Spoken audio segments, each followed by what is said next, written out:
We love South. Hello and welcome, parents, to another Fireside Chat with Mr. Meyer. Today's Fireside Chat, I have a special book out of my own personal library. It's called DIBELS 8 and the Big Bad Wolf, a completely fictional tale based off a very real test your child takes, written by Chell Goldstein. Actually, that's just a joke. That's a terrible joke, but it's a joke. I'm not going to talk to you about any big bad wolves, but I am going to talk to you today about Sydney Public Schools' balanced approach to assessment. This is actually going to be a two-part fireside chat. Today's chat, we'll be talking about DIBELS 8. A couple of things I'd like to share with you. Sydney Public Schools uses a balanced approach to support our student learning and growth, and to communicate to the public about student achievement in reference to Sydney Public Schools college and career ready standards. We also know that children learn better and faster when teachers know what children already have in place and already know, and what they're ready to learn next. We also believe that assessments are just one piece of the very complicated puzzle that is our students that come into our buildings, and we use those to help them achieve the most growth that they possibly can. Our schools that serve our kindergarten through fourth grades use the following formalized assessments that help inform teaching and learning decisions. We administer these tests 3 times in the year, in the fall, the winter, and the spring, and that's for all students. These 2 tests are the DIBELS 8 test and also our NWEA MAPS test, which I'll discuss a little bit more in part 2 of this great fireside chat. So today, like I told you, I'm going to talk to you about DIBELS, DIBELS 8.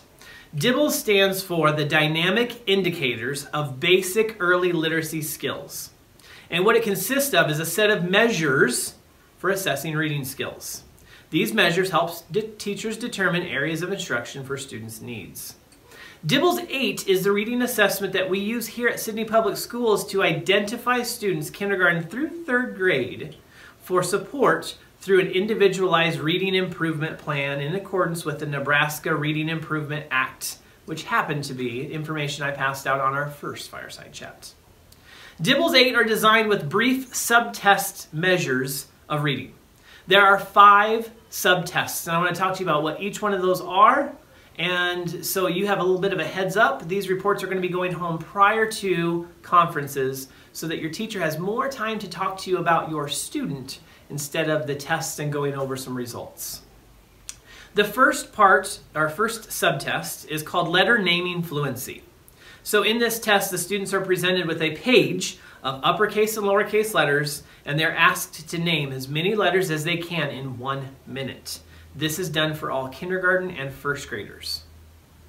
The next subtest is called phoneme segmentation fluency. In this subtest, students are asked to segment 2 to 6 phoneme words or sounds, phonemes or sounds, into individual phonemes or sounds. This is done also kindergarten and first grade. The next subtest is called nonsense word fluency. So students are assessed on their ability to decode or to sound out words based on the alphabetic principle. They're given credit for sounds read correctly, which is going to be marked on your test as CLS, or correct letters sounded, and recoding those words correctly, words read correctly, noted as a WRC. This is done for kindergarten all the way up through 3rd grade for all students. The next is word reading fluency. This is new to our DIBELS this year. Students are asked to read a list of real words for 1 minute, such as sight words, words that they have to just look at and then say. This is done from kindergarten all the way up through 4th grade. Another subtest is called oral reading fluency. Students are asked to read words in a connected text for 1 minute. It's a 1 minute read. This is done 1st grade through 4th grade. It is denoted on your sheet as ORF, oral reading fluency. The last subtest I want to talk to you about is called maze. So students are presented with a passage that has every 7th word removed and that is replaced with 3 options. The students have 3 minutes to read as far as they can and pick the correct word to fit within their reading. This is done for all 2nd graders, 3rd graders, and 4th graders. So take a look at the report when it comes home. Make sure you watch this video if you have any questions on anything. And if you have questions, bring those with you when you come to parent-teacher conferences. And our teachers would love to discuss this with you in more detail. So thank you for joining me for this Fireside Chat. I'll see you in a little bit and we'll talk about maps.